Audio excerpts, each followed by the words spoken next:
अस्सलाम वालेकुम वरहमतुल्लाहि वबरकातुहू। दोस्तों, आज के इस सेशन में हम देखेंगे कि अगर हमारे पास TNY 266P लगी हुई है और वो सर्किट काम ना करे, आउटपुट में वोल्टेज ना आए, तो कौन कौन से वो असबाब हो सकते हैं, कौन कौन से रीज़न हो सकते हैं कि हमें आउटपुट नहीं मिल रही।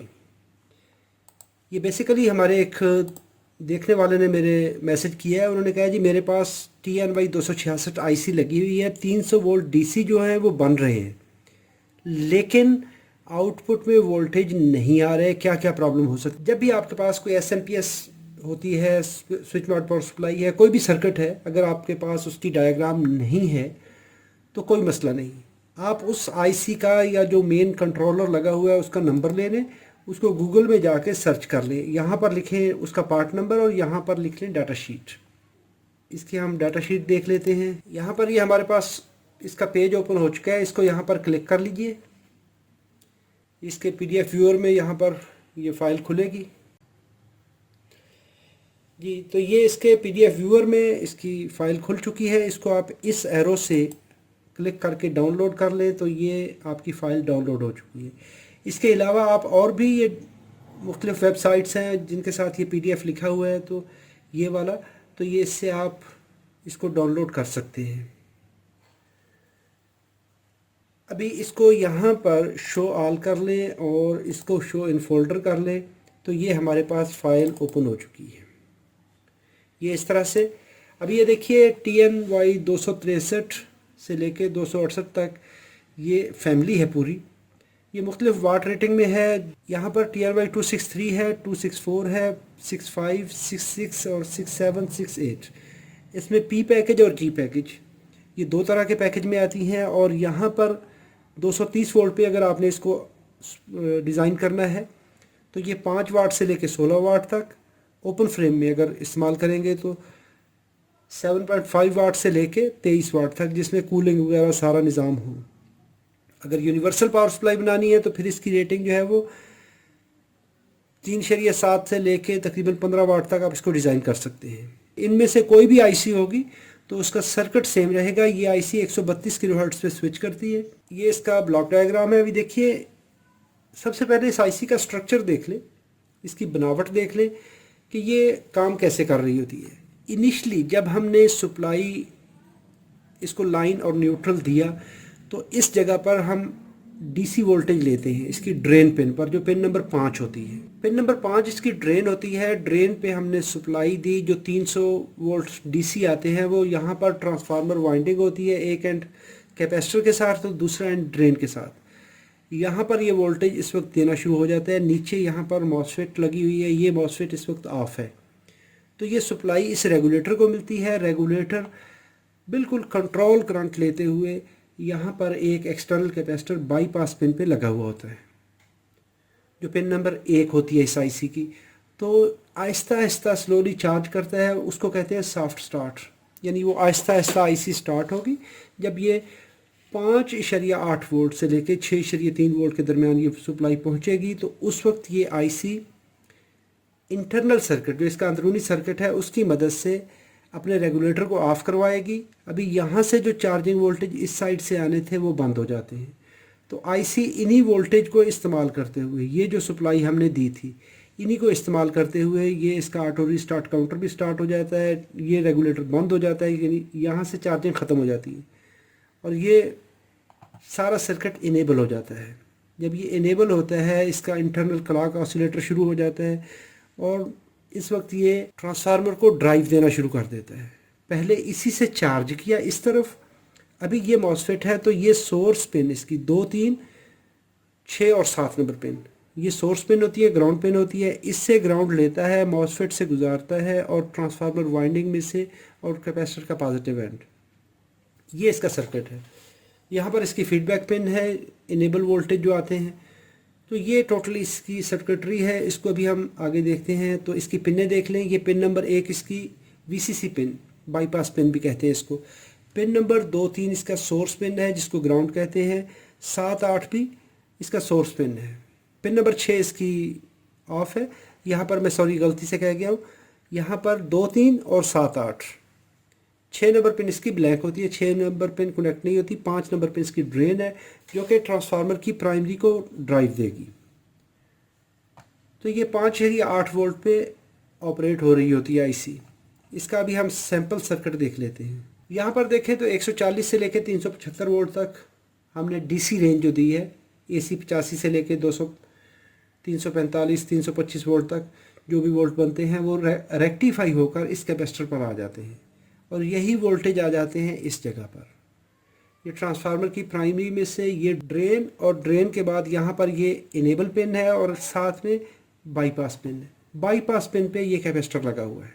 ये कैपेसिटर जब चार्ज हो जाएगा तो ये आईसी स्विचिंग स्टार्ट करेगी। स्विचिंग स्टार्ट करेगी तो ये जो सोर्स पिन है, ये 0 वोल्ट वाली लाइन, ग्राउंड लाइन, ये यहाँ से पल्सेस आएंगी और इसको 132 किलो हर्ट्ज़ पे इस पे करंट गुजरेगी, ऑन ऑफ करवाएगी। अभी जैसे ही ये मैग्नेटिक फील्ड बनेगा, वोल्टेज यहाँ पर इसमें इंड्यूस होंगे, सेकेंडरी में इंड्यूस होंगे। सेकेंडरी में ये सर्किट इस ऑप्टोकपलर को इनेबल करवाएगा तो क्या होगा कि ये वाला ग्राउंड लाइन इस लेवल पे आएगा और इनेबल पिन पे, और यहाँ पर देखें तो ये एक समिंग पॉइंट बन रहा है। 1 मेगा ओम की ये रजिस्टर्स है। उस वक्त ये आईसी अपनी स्विचिंग को कंटिन्यू करेगी, जारी रखेगी। अभी आता है सवाल भाई साहब का जो इन्होंने लिखा है। ये कहते हैं कि मेरे पास आउटपुट में कोई वोल्टेज नहीं है। अभी देखिए क्या क्या हो सकता है। अगर आउटपुट में वोल्टेज नहीं मिल रहे तो देखिए क्या क्या होगा।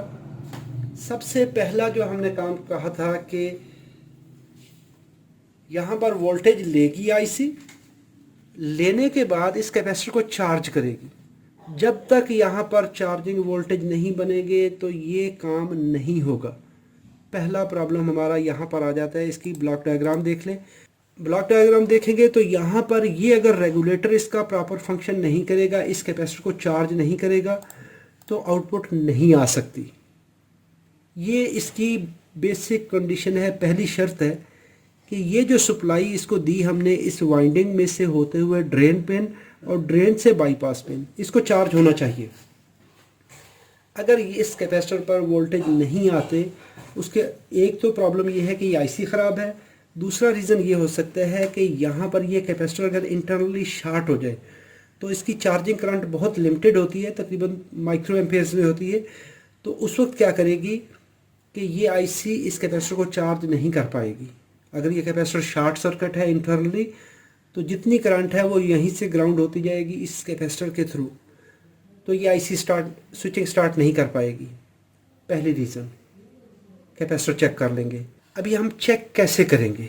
यहाँ पर मल्टीमीटर कनेक्ट कीजिए ड्रेन और सोर्स पिन पे। सोर्स पिन हमारी 2, 3, 7, 8 है और 5 नंबर पिन हमारी ड्रेन पिन है। अगर 5, 10, 15 वोल्ट, 20 वोल्ट मिलते हैं तो उस वक्त ये आईसी स्विच कर रही होती है डीसी वोल्टेज। अगर ये वोल्टेज आपको पूरे के पूरे जितने कैपेसिटर पे हैं, 300 हैं, 310 हैं, 320 हैं, वो पूरे के पूरे डीसी वोल्टेज मिलते हैं तो आईसी उस वक्त ऑफ होगी, आईसी स्विच नहीं करेगी। क्यों? क्योंकि उस वक्त ये इंटरनल मॉसफेट जो है ये ऑफ होती है, इस पर ड्राइव पल्स नहीं आती। अभी पहली कंडीशन आ गई कि हमारी ये आईसी ख़राब है। आईसी ख़राब होने की वजह से इसका इंटरनल रेगुलेटर इसको चार्ज नहीं कर पा रहा। दूसरी कंडीशन हो गई कि ये कैपेसिटर ख़राब है। तीसरी कंडीशन ये होती है कि ये कैपेसिटर भी ठीक है, आईसी भी ठीक है। इस रजिस्टर के थ्रू यहाँ पर एक ये डायोड लगा हुआ है। अगर किसी सर्किट में ये डायोड शॉर्ट हो जाता है तो उस वक्त क्या होता है कि ये जो वोल्टेज यहाँ से चार्जिंग होनी, क्योंकि अभी आईसी ने स्विचिंग स्टार्ट नहीं की, तो ये चार्जिंग करंट इस रजिस्टर, इस डायोड के थ्रू होके यहाँ पे ग्राउंड हो जाती है। तो इस कैपेसिटर के इस नोड पे वोल्टेज मेंटेन नहीं हो सकते, क्योंकि ये 10 ओम की रेजिस्टेंस होती है। तो ये इसको इजी पाथ इस तरह से दे रही होती है। किसी में 10 ओम होती है, किसी में 2, 4 ओम, 20 ओम होती है। तो ये आईसी कभी भी स्विच नहीं कर पाएगी। आपको अभी देखने में 1, 2, 3, 4 ये कंपोनेंट आपको देखने हैं। अगर ये 5 वोल्ट आपको मिलते हैं और आईसी फिर भी स्विच नहीं कर पा रही तो मुमकिन है इसका इंटरनल मॉसफेट भी उड़ सकता है। इसके बाद इन रजिस्टर को भी आप वेरीफाई कर सकते हैं। 1 मेगा की रजिस्टर है। किसी जगह पे ये रजिस्टर होती हैं, किसी जगह पे इन्हीं वोल्टेज को, ये जो वीसीसी वोल्टेज है, इन्हीं वोल्टेज को स्विच करवा के इनेबल पिन पे दे दिया जाता है। तो यहाँ पर रेगुलेशन के लिए रेगुलेशन के लिए हमारा ये सर्किट जो है उसको रेगुलेट करवा रहा होता है। जब ये आईसी स्विचिंग करेगी, मैग्नेटिक फील्ड बनाएगी, एक्सिलरी के वोल्टेज आएंगे, ये आईसी अपनी रूटीन में जितनी 132 किलोहर्ट्ज़ है उस पे ये अपने आप को एक्टिव रखेगी, स्विच करेगी, आउटपुट में वोल्टेज मिलते रहेंगे। किसी वजह से अगर फीडबैक नहीं आती तो ये आईसी उसी वक्त अपने आप को जिटर फ्रिक्वेंसी में ला के 20-22 किलोहर्ट्ज़ पे स्विच करना शुरू कर देगी। उसको कहते हैं रीबूट मोड। तो ये आईसी अपने आप को रीबूट मोड में, क्यों कि अगर ये वोल्टेज इसको यहाँ पर नहीं मिलेंगे, इसके ना मिलने की वजह से या इसको ज़्यादा वोल्टेज मिलते हैं, ओवरलोड प्रोटेक्शन में आ जाती है, तो ये आईसी कभी ये फ्लक्चुएट करेगी। ये है कंडीशन हमारी सेकंड। अगर हमारे आउटपुट में कोई वोल्टेज नहीं मिलते तो इसका मतलब है पहली कंडीशन आपने पिन नंबर 1 पे वोल्टेज चेक करने हैं, ग्राउंड और 2 नंबर पिन और 1 पे डीसी वोल्टेज, ये आपको 5 वोल्ट के लगभग मिलने चाहिए। अगर नहीं मिलते तो उस वक्त 1, 2, 3 ये 3 कंपोनेंट हैं हमारे। अगर ये वोल्टेज बनते हैं, आईसी फिर भी स्विच नहीं करती, तो मुमकिन है इसका सोर्स टू ड्रेन राब्ता ख़त्म हो चुका है, इसकी जो मॉसफेट है वो डैमेज हो चुकी है। ये चीज़ें आप आसानी से चेक कर सकते हैं। फिर होता है कि आईसी पे वोल्टेज बनते हैं, आईसी स्विच करती है, वोल्टेज पूरे नहीं बनते, तो उस वक्त ये स्नबर सर्किट को वेरीफाई करेंगे। जब ये सर्किट आप वेरीफाई कर लेंगे तो ये मामला हल होना चाहिए और होगा। अगर ये वोल्टेज नहीं आते तो आईसी रिप्लेस करनी पड़ेगी, क्योंकि कैपेसिटर अगर ठीक है, डायोड ठीक है, तो आईसी रिप्लेस करनी पड़ेगी। तो उम्मीद करता हूँ ये वीडियो आपके लिए मालूमाती होगी। अगर मालूमाती है तो इसको लाइक कर लीजिए। अगर आपका कोई सवाल हो तो कमेंट में लिखिए। अल्लाह रब्बुल इज़्ज़त आप सबको सलामत रखे। अस्सलाम वालेकुम वरहमतुल्लाहि वबरकातुहू।